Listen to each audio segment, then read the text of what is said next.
Ito na po yung okra natin. Maganda na po yung dahon niya. Tingnan po natin. Hanggang doon, maganda na po ang tubo ng okra natin. No? So para sa gusto talaga matuto magtanim ng mga gulay, ay panoorin nyo po yung ating video. Dahil marami pang matutunan sa akin. Okay?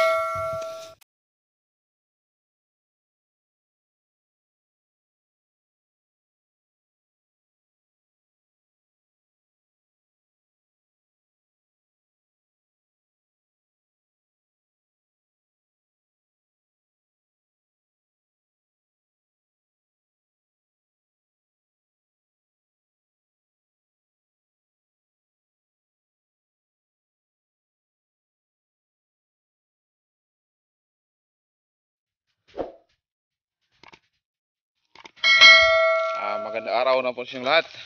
Kumusta po kayo ngayon? Sa lahat ng mga kaibigan ko dito, sa lahat ng mga nag-support, nag-subscribe sa YouTube channel natin, yung mga nanood, no? Yung hindi nag-skip ng mga ads. Thank you so much po sa inyong lahat. Good morning. So, sa bago pa lang dito sa napanood yung aking video, so huwag niyo rin kalimutan na mag-subscribe sa YouTube channel natin. At saka please hit din yung notification bell para always po kayo updated sa mga video natin pag may bago po tayong upload. Okay, so kumusta po kayong lahat? So lahat ng mga ka-farmers ko, lahat ng mga kaibigan ko, lahat ng mga ka-5 ko sa Tacloban Airport, mga security guards ko, buong mundo, buong Pilipinas, especially Tacloban Airport. Good morning po sa lahat. So welcome po kayo sa YouTube channel natin, John Libby, Vegetable and Tutorial Farming. So ngayon, ang pag-usapan po natin ngayon ay gusto ko lang po i-share sa inyo yung aking paghahanda at paglilinis dito sa aking area para sa pagtatanim ko sa bagong tanim ko na sitaw, no? Sitaw naman po ang itanim natin. So ito po ay sasabing string beans or pole beans. So kung nakita niyo po yung background ko dito sa likod ko, so ito po yung tinataniman ko dati ng ng sweet pepper at saka bell pepper. So yung atsal at saka yung or halabtob or siling haba kung tawagin dito sa amin, ay ito pong tinamin ko, more or less mga 1,000 na puno, mga 2,000 yung lahat kasama na yung sweet pepper, yung siling haba. So dito po ay wala akong na-harvest, no? Kahit kunti wala talaga dahil namatay po lahat ng tanim ko dito. So hindi tayo swerte. Hindi po tayo pinalad na makapag-harvest para makapagkaroon ng pera, no? Para makapagdagdag extra income dito sa tanim ko. So kaya dahil nga sa malakas na ulan, yung Bagyong Julie na binaha dito. So hindi ako mag-speak na magkaroon pala ito ng bahayin pala yung lugar na ito. So lahat, kaya namatay yung mga tanim ko. Hindi na sila naka-recover. Yan, wala talaga, namatay talaga sila. So ngayon, ang gagawin po natin ay pinalisan ko lang dahil para sa pagtanim ng bagong tanim ko. Sitaw po ang itanim natin. So ito po yung mga kasama ko. Naglinis po sila ng area ko. Okay, so sana ngayon or as soon as possible makapagtanim na agad ako ng sitaw, siguro ngayon or bukas or first week of November, no? So ngayon 2021. Okay? So dito naman sa sa tabi ng ng area na nilinisan ko, ipakita ko rin sa inyo yung ating yung lumang okra.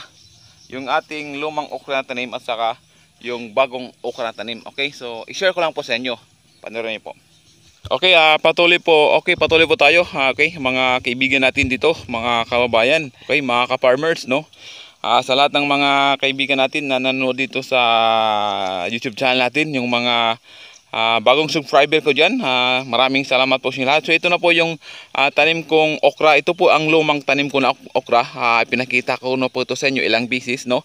Simula sa pagtanim ko, simula sa pagland preparation, no? Sa pagplat, kung paano magplat tayo, sa paano maglagay ng plastic molds, paano magbutas ng plastic molds, paano magtanim ng okra, paano maglagay ng fertilizer, step by step hanggang sa pag-harvest at paano rin mag-harvest, may pruning ba o wala ang okra. Pinakita ko pa nyo step by step. So panoorin niyo ulit yung mga video ko. I-search nyo lang yung pangalan ko, John Libby, Vegetable and Tutorial Farming. Okay, pag lumabas po yung pangalan ko, pindutin nyo po yung profile picture ko.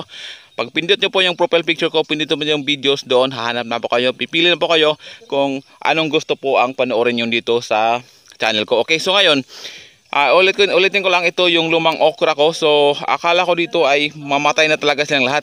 Kasi kung napansin po natin, yung okra ko ay nagkasakit to. Tapos lahat ng dahon niya ay nalagas talaga. So tangkay lang ang naiwan. So yung tangkay niya ay parang namatay na rin. So akalain na habang umulan ay may umusbong na mga bagong dahon. So ito na po yung bagong dahon niya na umusbong. Tingnan po natin.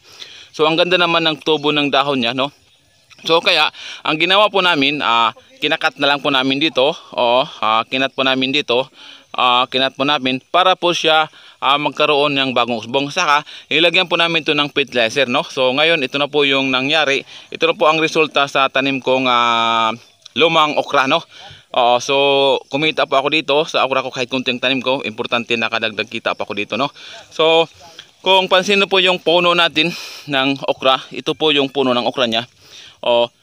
Medyo ang laki po ng puno niya, no? Ang laki talaga ng puno ng okra natin. Laki talaga ng puno niya, oh. Okay, so yun po. Gusto ko na sana ito tanggalin or bunutin para itapon, para palitan ko na sana ito ng ampalaya, no? Ng bitter cord.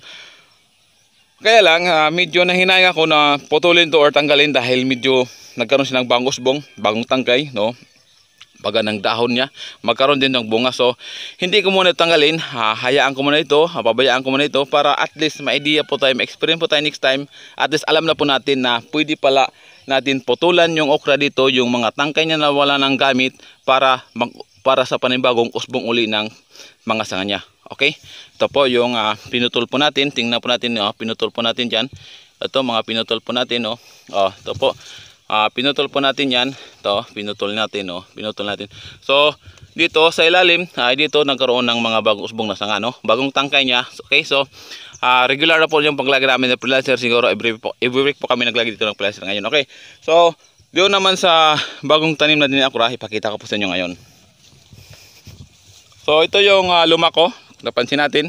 So, ito rin yung bago.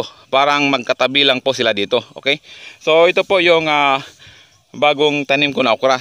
Okay, so almost 2 months na po ito. Kung napansin nyo, okay naman yung tubo niya. So nakadalawang harvest na pa ako dito. Kaya lang, yung itanim ko ito noong September ay binaha siya. Tapos after 3 weeks ay nagkaroon siya ng sakit dahil yung mga dahon niya ay sinipsip ng mga green leaf hopper at saka white flies. So ang nangyari, yung dahon niya ay naging kulay yellow at saka nagkulubot. So hindi ko nga, akala ko nga mamatay lahat.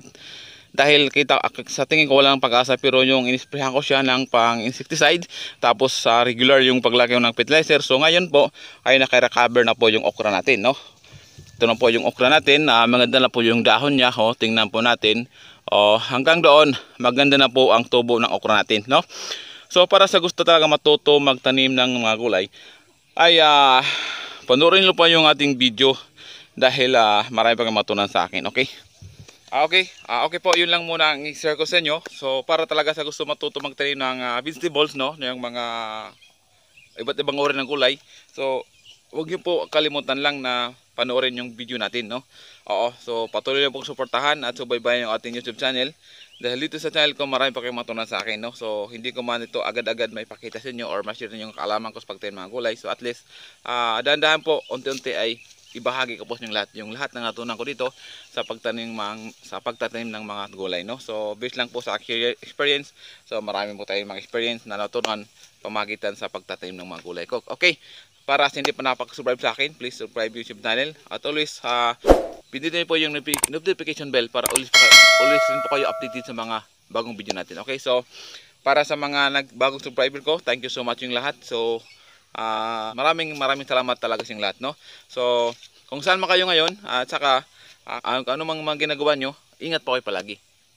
Okay, God bless all. Thank you for watching. Bawi po sa lahat.